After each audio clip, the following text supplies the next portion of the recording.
Neste podcast, abordo casos criminais reais. Sempre leia a descrição dos episódios, onde deixo um breve resumo do assunto do dia e alguns temas de gatilho. Caso seja sensível, tenha cautela. Parecia uma empresa de autoajuda, um grupo exclusivo que prometia transformação pessoal, sucesso e liderança. Atraiu empresários, atores de Hollywood e jovens ambiciosos. Mas por trás das palestras motivacionais e dos seminários caros, escondia-se algo muito mais sombrio. Manipulação psicológica, abusos físicos, lavagem cerebral e extorsão, e uma sociedade secreta de escravas sexuais marcadas a ferro quente com as iniciais do fundador.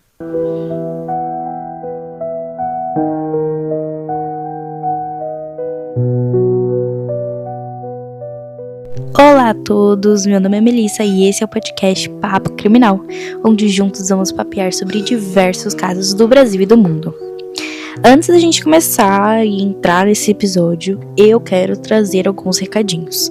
Primeiro, o porquê que o podcast teve uma pausa brusca e eu não avisei nada e sumi. A ideia era ter voltado em janeiro, né, depois de uma época de pausa por conta das festas de fim de ano, esse tipo de coisa. Porém, nessas, entre aspas, férias de 2 semanas, eu pensei muito no trabalho que eu tava trazendo aqui pro podcast, em questão de arte, de roteiro, de tudo, e vi que não tava feliz, porque eu não tava tendo tempo pra me dedicar a isso. Porque é uma coisa que parece que não, gente, mas dedica muito tempo. É muito tempo de pesquisa, você tem que procurar em diversos sites, em diversos livros, em diversos artigos, muitas entrevistas. Então, assim, tem que ter tempo de ver tudo isso, de ver com calma quais informações traz, quais não, como montar aquilo numa história, em um roteiro também não é tão fácil de fazer, não é só colocar as informações ali e jogando, tem que contar uma história, tem que fazer sentido. E demanda muito tempo, depois tem a edição, e depois tem que postar, e assim, eu faço tudo sozinha, 100% sozinha, só eu faço isso aqui. Então, demanda muito tempo. E eu não tava tendo esse tempo, eu sou sincera aqui com vocês, não estava tendo esse tempo. E por conta disso, eu preferi, né, ficar um tempo sem fazer, mas conseguir começar a me organizar pra ficar feliz com o que eu iria trazer aqui pra vocês. Porque assim, não é meu trabalho, tipo, eu não ganho dinheiro com isso, mas é um hobby que eu gosto muito e é uma coisa que eu quero trazer mesmo, e eu quero que cresça. Então, pra crescer, eu quero que tenha qualidade, no mínimo, né? Então, fiquei esses meses pra conseguir me organizar no questão do meu trabalho, realmente, né? Um trabalho, né, dali das 7 às 6, pra ter meu dinheiro, mas também pra eu conseguir entregar aqui pra vocês um trabalho legal, um roteiro bem feito, esse tipo de coisa, uma identidade visual nova pro podcast, que eu também não tava gostando, eu não tava tendo tempo nem disso, assim, então as artes estavam ficando muito jogadas, e eu, uma pessoa que ama design, né, fiz publicidade, pra mim era doído postar aquilo. Então agora, sim, são artes muito mais pensadas, muito bem feitas, muito, sabe, tá tudo organizadinho, eu já tenho base de tudo, agora eu consigo fazer com muito mais calma. Enfim, e segundo recadinho, é que agora temos uma nova ideia aqui do podcast, que é, que nem a gente fez, né, no final da, digamos, primeira temporada, que era uma semana uma semana caso criminal, na outra semana papos assombrados. Agora nós temos mais um quadro, que é Papo Conspiratórios. Esse quadro novo é focado em teorias da conspiração. Então, se você conhece alguma teoria muito legal, essas maluquices, pode me mandar, porque eu preciso pra fazer esse quadro novo. E eu tô muito animada pra começar a trazer eles aqui pra vocês. Então vai ser assim, semanas alternadas. Uma semana papo criminal normal, na outra semana, de terça-feira, pode ser, né, vai alternando, Em uma semana vai ser terça-feira, papo conspiratório, sobre a teoria da conspiração, esse tipo de coisa. Ou, né, na outra semana pode ser o papo assombrado mesmo, de quintas-feiras. Então vai ser sempre assim, uma semana papo criminal, na outra semana, por exemplo, papo conspiratório. Papo criminal, papo assombrado. Papo criminal, papo conspiratório. Então fica sempre alternando. Por que disso? Porque papo criminal pega muito mais do meu tempo do que um papo assombrado, que são histórias, entre aspas, já prontas, que no máximo eu vou ter que adaptar traduzir e adaptar, né, pra língua. E papo conspiratórios também, né, tem que fazer roteiro, claro, obviamente, mas são um pouco mais tranquilos, entre aspas, de fazer do que um papo criminal, que realmente, assim, tem todo o caso pra estudar e colocar num roteiro. Então, com essas semanas alternando, eu consigo ter mais tempo de trabalhar no roteiro e trazer mais qualidade pra vocês. Então é isso. Enfim, eu acho que foi tudo. No Instagram também vou trazer novos conteúdos que eu sempre falava que ia trazer e nunca conseguia, mas eu já tenho bastante coisa pronta para trazer para vocês. E também, futuramente, quero voltar a fazer conteúdo pro TikTok. Não vou prometer isso agora, porque isso também é uma coisa que demanda muito tempo e eu quero primeiro me focar 100% no podcast e no Instagram, né, do podcast, pra realmente deixar tudo bem organizado. E aí sim, quando eu tiver realmente pegado, assim, a corrida de novo, assim, né, aquela vibe, aí sim eu volto a trazer conteúdo pro TikTok. Mas de qualquer forma, já tem alguns poucos conteúdos lá, fica já seguindo, @papo.criminal no TikTok, que uma hora eu volto. E no Instagram, @Papo Criminal. Quer ajudar o Papo Criminal a crescer? Se você curte os episódios e quer ver esse podcast cada vez melhor, considere apoiar no Apoia-se.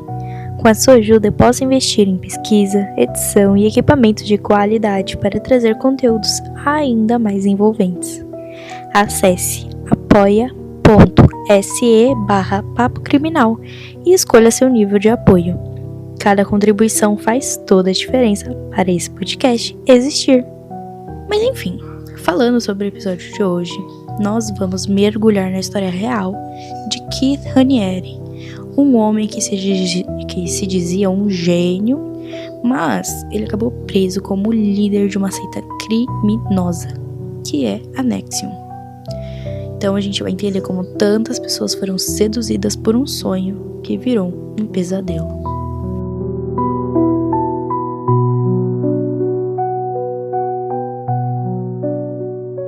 Para entendermos a ascensão e queda da NXIVM, a gente tem que conhecer o homem por trás de tudo, Keith Allen Raniere.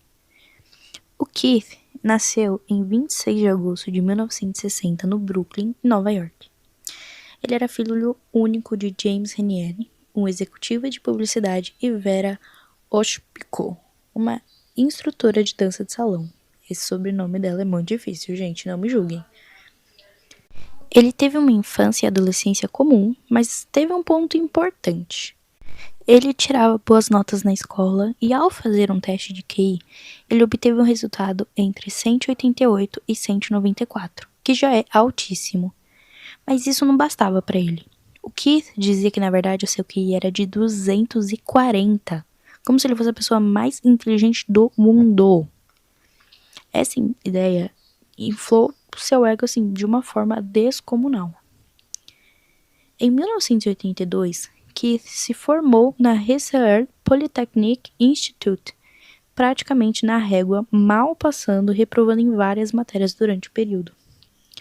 Porém, em 1988, ele fez um novo teste chamado MEGA, que novamente reforçou o seu ego de homem mais inteligente do mundo. Esse teste de 48 perguntas foi publicado na edição de abril de 1985 da revista Omni. O teste e a revista foram muito criticados por publicarem isso, principalmente por não ser um teste válido. Mas mesmo assim, a edição australiana de 1989 do Guinness Book identificou Keith, Marilyn Vos Savant e o Eric Hart como as pessoas que fizeram esse teste com o maior QI do mundo. Mas assim, essas 3 pessoas fizeram esse teste e ele não tinha validade nenhuma, né? Então, enfim.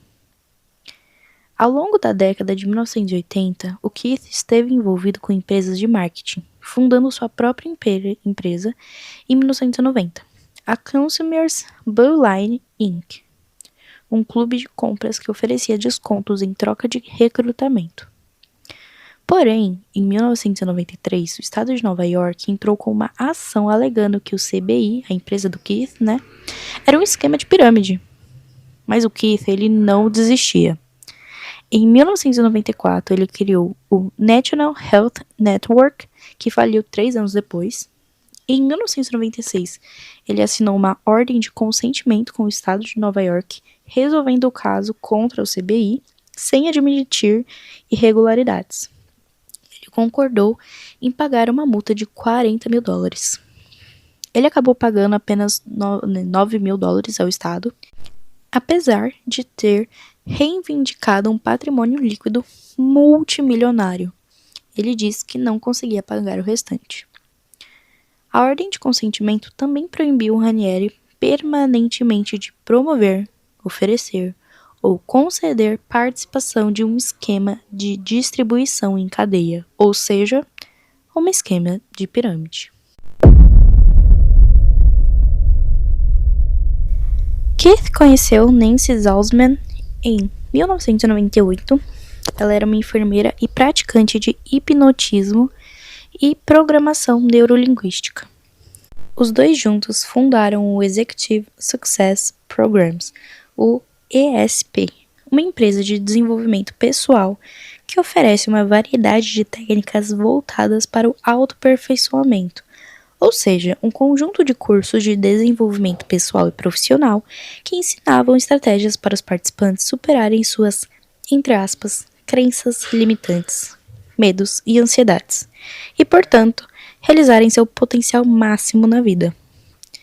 Se isso soa cheio de jargões e enigmático para você, é porque é mesmo. Alguns anos depois, o programa foi renomeado para o que conhecemos hoje, a Nexium. A gente pronuncia Nexium, mas é escrito NXIVM. Em um relato citado pela ex-membro da Nexium, a Sarah Edmondson, Ranieri escolheu o nome com base no antigo sistema romano de servidão por dívida, conhecida como Nexum. O registro de 2002 no Escritório de Patentes e Marcas dos Estados Unidos para a marca registrada Nexium afirma que, entre aspas, a formulação estrangeira na marca se traduz em inglês como o próximo milênio. Dentro da Nexium, o Keith se intitulava o Vanguarda, e grande parte da empresa era influenciada pelos ensinamentos de Ayn Rand, uma das autoras favoritas de Keith. Mas a chave do sucesso realmente da Nexium foi atrair gente rica e influente. As irmãs Sarah e Claire Bronfman, netas do fundador da indústria de bebidas alcoólicas Seagram, foram algumas das primeiras a entrar no grupo e se tornaram financiadoras de Keith. Elas chegaram a pedir que o próprio pai delas, o Edgar Bronfman, palestrasse na Nexium. Depois, até se mudaram para o México para se tornarem treinadoras. E o pior de tudo, elas chegaram a emprestar, entre aspas, $2 milhões à empresa, reembolsáveis por meio de sessões de treinamento pessoal e consultas telefônicas com a Nancy. Mas por que eles queriam pessoas ricas e influentes? Porque o custo era alto. O custo do primeiro curso, o intensivo de 5 dias, foi de $2.700. E de 1998 a 2018, mais de 16 mil pessoas concluíram cursos de ESP em centros nos Estados Unidos, Canadá e México. Então, assim, quanto mais cursos você fazia, mais precisava pagar. um esquema clássico de escalonamento financeiro. Então, assim, pessoal, literalmente, quanto maior você subia, quanto mais curso você fazia, mais caro era o curso. Então, era sempre um curso atrás do outro, um curso atrás do outro, e realmente assim não parava. Bom, uma das peças mais importantes dessa história foi Alison Mack. Inclusive, esse caso ficou muito conhecido por ela estar envolvida, e inclusive estava muito envolvida. A Alison era atriz e ficou conhecida pelo seu papel como Chloe Sullivan na série Smallville. No auge da fama, ela conheceu a Nexum através de outra atriz, Christian Kruk, sua colega de elenco, inclusive. Mas a Christian participou dos primeiros cursos, mas ela começou a perceber algo estranho e se afastou rapidamente. A Alison, por outro lado, ficou fascinada pelo Keith. Ela começou a ver o Keith como um mentor, um gênio incompreendido. Ele a fez acreditar que a Nexum era um caminho para ela se tornar a melhor versão de si mesma. Logo, Alison se tornou uma das mais leais seguidoras da Keith, subindo na hierarquia do grupo. Mas qual o problema disso? Quanto mais alto você subia, mais fundo entrava no pesadelo. Para quem estava de fora, a Nexum parecia um grupo de autodesenvolvimento, mas por dentro existia uma hierarquia rígida, marcada por faixas de cores que definiam o nível de cada membro dentro da organização. O Keith ele criou um sistema de classificação inspirado em artes marciais, onde os membros recebiam faixas de cores diferentes de acordo com seu progresso na seita. Cada cor representava um status dentro da Nexum e indicava o quão próximo alguém estava de Keith. Então vamos lá, eu vou falar agora cada cor e o status dela. A faixa branca são para os iniciantes, os novatos da Nexum, que começavam com a faixa branca mesmo, a cor que simbolizava pureza e um novo começo. Para alcançar níveis mais altos, eles precisavam se submeter aos ensinamentos da organização e participar ativamente dos cursos. A faixa amarela era para os treinadores júnior. Após investir uma boa quantia de dinheiro e concluir os primeiros treinamentos, os membros recebiam a faixa amarela, que indicava um comprometimento maior com a seita. Eles já podiam começar a ajudar no recrutamento de novos participantes e tinham mais responsabilidades dentro do grupo.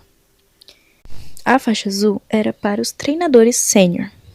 Os membros que chegavam a essa faixa já estavam profundamente envolvidos na doutrinação da Nexum. Eram eles que ministravam as aulas, ensinavam os conceitos de Keith e ajudavam a manter a estrutura da organização. Esse nível já tinha membros muito mais influentes, como, por exemplo, a atriz Alison Mack. A faixa vermelha era para os líderes de elite e alto escalão. Então, assim, a faixa vermelha era reservada para os líderes mais poderosos dentro da Nexum. Então, aqui estavam pessoas como a Nancy Salzman e a Claire Bronfman, que financiavam a organização e garantiam que ela continuasse crescendo.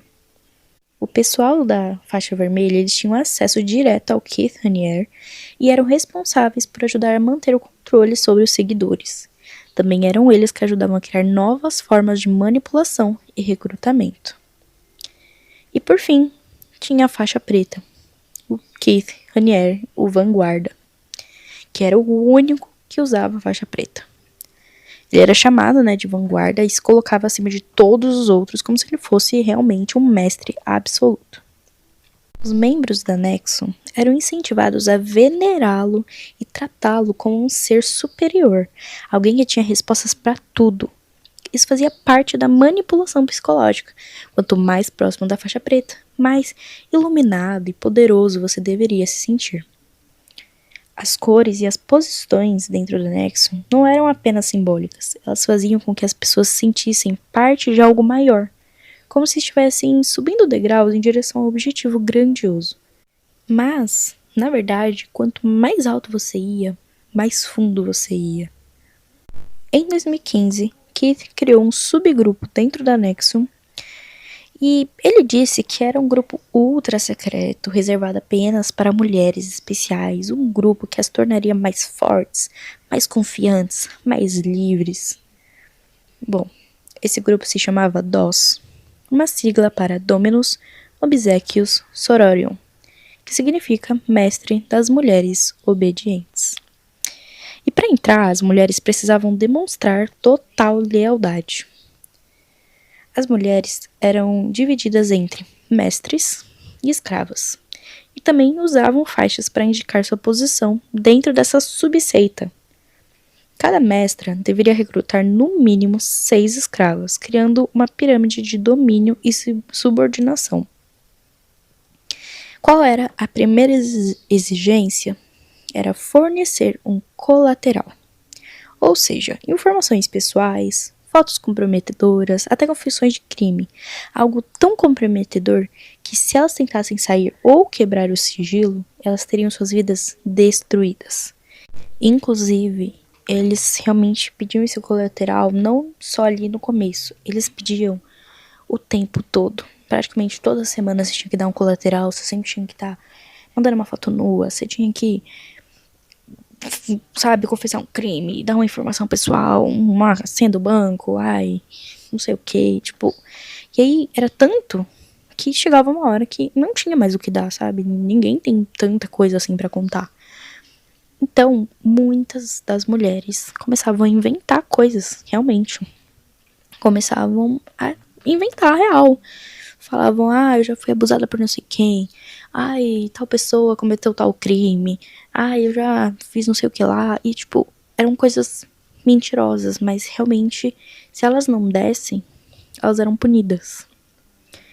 E uma outra coisa era que todas as subordinadas, as escravas, elas tinham que realmente obedecer às mestras num nível de ter um total de calorias que ela podia comer no dia. Tipo assim, mestra, ela tinha que mandar mensagem, mestra, posso comer 20 calorias disso aqui, desse Danone? E aí elas tinham que esperar a mestra responder, sabe? Era uma coisa assim bem pesada, não era só, né, esses colaterais, eram realmente assim bem mais fundo. Enfim, as mulheres do DOS, elas eram levadas para uma cerimônia misteriosa, que elas não sabiam o que exatamente ia acontecer, e no local elas eram ordenadas a se despirem e se ajoelharem diante de uma mestra. E aí, o ritual começava. Uma a uma, as mulheres eram seguradas enquanto um ferro quente era pressionado contra a pele, queimando suas peles sem anestesia e sem direito a recuar. As sessões podiam durar até 30 minutos, enquanto o cheiro de carne queimava tomava o ar. Esse ferro quente era realmente como se fosse aquele de marcar gado. O que elas achavam e prometiam para elas era que era um símbolo de empoderamento, um marco para representar sua nova jornada dentro da Irmandade. Mas mais pra frente vocês vão entender o que era realmente essa marca que eles marcavam nas meninas. Por quase 20 anos, o Keith conseguiu operar a Nexium sem nenhum problema. Mas como toda estrutura baseada em manipulação, abusos e segredos, era questão de tempo até que tudo desmoronasse. E foi exatamente o que aconteceu. O que levou à queda da Nexium não foi apenas uma coisa, mas foi um efeito dominó iniciado por ex-membros que finalmente decidiram falar a verdade. Mas vamos no começo. A Nexium já tinha atraído atenção negativa aos longos dos anos, mas sempre conseguia escapar das acusações graças à influência de seus membros ricos e poderosos. Por isso que eu disse lá no começo que era muito importante para eles realmente ter pessoas ricas e poderosas ao lado deles. Mas isso começou a mudar em 2017, quando a Sarah Edmondson, né, aquela ex-membro que eu comentei, ela chegou ao nível de treinadora sênior, né, a faixa azul. E ela resolveu expor o segredo mais sombrio da organização, o DOS e a marcação a fogo nas mulheres. A Sarah, ela havia sido recrutada para o DOS sob a promessa de que se tornaria parte de uma, entre aspas, irmandade secreta de empoderamento feminino. O que ela realmente não sabia é que essa irmandade era, na verdade, um sistema de escravidão sexual para satisfazer os desejos do Keith Raniere. E ela passou por todo o processo de iniciação. Ela entregou informações comprometedoras como colateral. Ela foi forçada a se despir durante o ritual de marcação. E ela teve a sua pele queimada com um ferro quente, sem anestesia, enquanto era segurada por outras mulheres. No início, a Sarah ainda acreditava que aquilo fazia parte de algo maior e transformador. Mas com o tempo ela começou a ver a verdade. E foi quando ela viu a marca em sua pele com clareza que tudo fez sentido. Aquilo não era um símbolo místico, eram as iniciais KR de Keith Raniere. A Sarah, ela ficou aterrorizada. E quando ela percebeu que não podia simplesmente sair do DOS, né, porque a Nexium tinha todas as suas informações e ameaçava expô-la, ela decidiu correr um risco. Ela procurou a imprensa. E em 17 de outubro de 2017, o The New York Times publicou uma reportagem bombástica com todas as revelações de Sarah e de outros membros da Nexium. A matéria revelou os detalhes do DOS, os abusos, a marcação, o fogo e os métodos de controle psicológicos usados pelo Keith. Foi um escândalo. E depois da publicação, várias mulheres começaram a denunciar o que sofreram dentro da organização. E a Nexium estava prestes a desmoronar. Com a repercussão da reportagem, o FBI abriu uma investigação formal contra a Nexium. Os investigadores começaram a reunir depoimentos, provas e documentos, e o que encontraram foi assustador. Registros financeiros mostrando que milhões de dólares foram usados para financiar Keith e manter a seita ativa. Mensagens e e-mails da Alison Mack recrutando mulheres para o DOS e depoimentos detalhando os abusos físicos, psicológicos e sexuais cometidos dentro da organização. Os promotores começaram a preparar uma acusação formal contra o Keith, Alison Mack, Nancy Zelsman e os outros líderes da Nexium. Quando Keith percebeu que as autoridades estavam fechando o cerco, ele fez o que todo criminoso faz. Ele fugiu. Com a ajuda das irmãs Claire e Sarah Brofman, ele deixou os Estados Unidos e foi para Puerto Vallarta, no México, onde ele ficou escondido em uma casa luxuosa com algumas de suas seguidoras mais leais. Mas apesar dele estar fugindo, o Keith não conseguiu evitar o desejo de continuar se sentindo um líder adorado. E foi justamente essa necessidade que levou à sua captura. Uma das suas seguidoras postou uma foto aparentemente inofensiva. Era uma imagem mostrando algumas mulheres jantando em um restaurante em Puerto Vallarta. A foto não estava o Keith aparecendo, mas os investigadores perceberam algo interessante. As mulheres que apareciam na foto eram conhecidas membros da Nexium, que ainda seguiam Keith. O restaurante foi identificado como um local que elas costumavam frequentar. Os agentes do FBI, então, cruzaram informações e chegaram à conclusão óbvia. Se elas estavam no México, Keith também provavelmente estaria. Com isso, os investigadores conseguiram rastrear sua localização exata e organizaram a operação de captura. Em 25 de março de 2018, as autoridades mexicanas, em parceria com o FBI, invadiram a casa onde ele estava escondido. As mulheres que estavam lá com ele até tentaram protegê-lo desesperadamente. Algumas choravam, outras tentavam impedir os agentes, mas nada adiantou. O Keith foi preso e extraditado para os Estados Unidos. E depois disso, o castelo de cartas da Nexium desmoronou de vez. Com o Keith preso, o FBI intensificou a investigação e eles descobriram que a Nexium não só controlava mulheres e explorava financeiramente seus membros, mas também traficava mulheres entre os Estados Unidos e o México. O julgamento de Keith Raniere aconteceu em 2019. Durante o processo, 15 ex-membros testemunharam contra ele, incluindo a Sarah Edmondson e outras vítimas do DOS. Os detalhes que surgiram no tribunal foram aterrorizantes. As mulheres eram forçadas a manter relações com Keith e a segui-lo cegamente. Dietas extremamente restritivas, né? Elas tinham que seguir lá, que eu comentei a questão das calorias, porque o Keith gostava de mulheres magras. E também acharam as gravações onde Keith dizia que a marca das escravas deveria ser um ritual de dor e submissão. Diante de tantas provas, o veredicto foi rápido. Keith Raniere foi considerado culpado de todas as acusações. E em 27 de outubro de 2020, ele foi condenado a 120 anos de prisão. Mas ele não caiu sozinho, não. As condenações de outros líderes da NXIVM foram: da Alison Mack, considerada uma das principais recrutadoras do DOS, foi sentenciada a 3 anos de prisão. A Nancy, a cofundadora da NXIVM, pegou 3 anos e meio. E a Claire, que financiou a seita, foi condenada a 6 anos e 9 meses.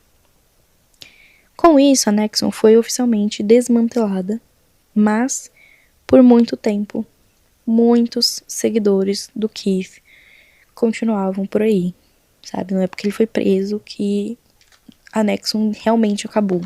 Ainda tinham pessoas que estavam nisso, ainda tinham pessoas que acreditavam nisso e que acreditavam que realmente ele era um ser de luz iluminado e que era injusta a prisão, que não tinha nada acontecido, sabe? Mas enfim, o trauma e as cicatrizes deixadas por essa seita continuam na vida de muitas vítimas até hoje. E esse foi o episódio de hoje. Bom, teve algumas informações que eu não trouxe aqui, como por exemplo o fato de que aparentemente dentro da NXIVM também tinha a DOS, só que dos homens, que eram os homens se encontrando e tendo aqueles encontros de homens másculos e afins. Mas eu não trouxe porque eu já vi algumas pessoas falando sobre isso, mas eu realmente não achei nenhum lugar realmente confiável que afirmasse isso. Realmente não achei. Se vocês souberem de algum lugar, por favor, podem me mandar. Mas eu realmente não achei nenhum lugar confiável que falava sobre isso. Realmente o pessoal sempre foca bastante na DOS, porque realmente foi o que fez a NXIVM ser descoberta e, né, ter todo o exposed deles e afins. Mas é isso. Eu acho que esse caso é muito importante pra gente ter os olhos bem abertos, pra gente tomar cuidado, porque parece besta, mas muitas pessoas entram em seitas e elas às vezes nunca percebem que estão numa seita, sabe? É tudo tão bem feito, é tanta manipulação, é tanta coisa que você vai se afundando cada vez mais e você não percebe realmente que você tá numa seita, sabe? Realmente você não percebe que você tá num lugar tóxico, sabe? Várias mulheres só realmente perceberam quando elas foram queimadas com fogo, a ferro quente. Então, imagina o quão a sua cabeça tem que estar pra você realmente só perceber quando alguém pega um ferro quente e queima você, sabe? Isso é muito louco. Então, cuidem da saúde mental de vocês e tomem muito cuidado, sabe? Com pessoas, com religiões, com centros religiosos que vocês frequentam, com esse tipo de lugar que, sabe, que é tudo muito escondido, que é tudo muito esses líderes meio loucão. Tomem cuidado. Não digo só de questão religiosa. Por exemplo, a seita dele não era uma questão religiosa, sabe? Digo de tudo mesmo. Tomem muito cuidado, porque nem tudo que parece por fora é por dentro. Enfim, me conta aqui nos comentários do Spotify ou da plataforma de áudio que você estiver ouvindo esse podcast, o que você achou. Ou vai lá no nosso Instagram, né, @papocriminal, e me conta o que você achou. Você conhece outra seita? Me conta, vai que eu trago o caso aqui. E é isso. Até o próximo episódio.